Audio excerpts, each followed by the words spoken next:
কিসে? এই মেয়ে, কিসে?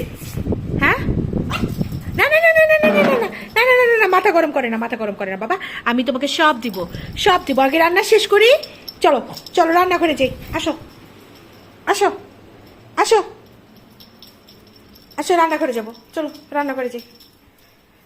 এই যে, আসো আসো আসো আসো।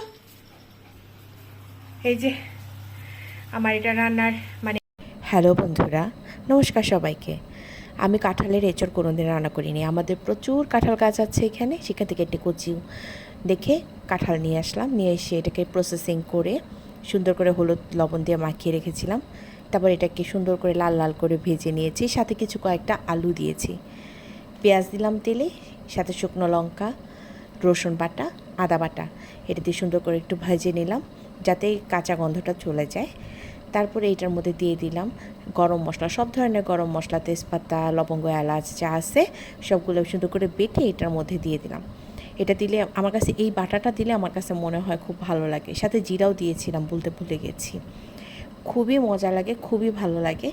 যেটা খেয়ে আমি তৃপ্তি পাই, আমার কাছে ভালো লাগে, কারণ ওই উপরে উপরে ভেসে থাকে, সেই জিনিসটা আমার কাছে ভালো লাগে না। যাই হোক, সাথে দিয়ে দিলাম লবঙ্গ বলে সরি, মরিচ, হলুদ আর ধনিয়া গুঁড়া।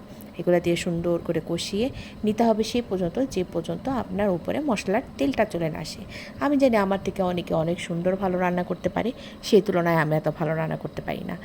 এঁচোড়টা দিয়ে দিয়েছিলাম, ভাজা এঁচোড়টা, সাথে হচ্ছে কলিজাটা সিদ্ধ করে পানিটা ময়লা ফেলে দিয়েছিলাম। সেটা দিয়ে সুন্দর করে কষিয়ে যতক্ষণ পর্যন্ত এটা নরম না হয় ততক্ষণ পর্যন্ত। এর মধ্যে কিছুটা পানি দিয়েছি, দেখাতে ভুলে গিয়েছি, আর কিছু কাঁচা লঙ্কা দিয়ে দিলাম ঝালের জন্য, যে যেমন ঝাল খান সেরকম। এই হচ্ছে আমার ফাইনাল লুক। দেখতে একদম গরুর মাংসর মতো লাগছিল, আমি তো দেখে অবাক।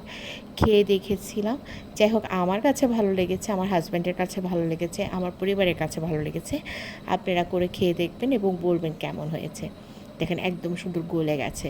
ধন্যবাদ সবাইকে আমার সাথে থাকার জন্য। Thank you.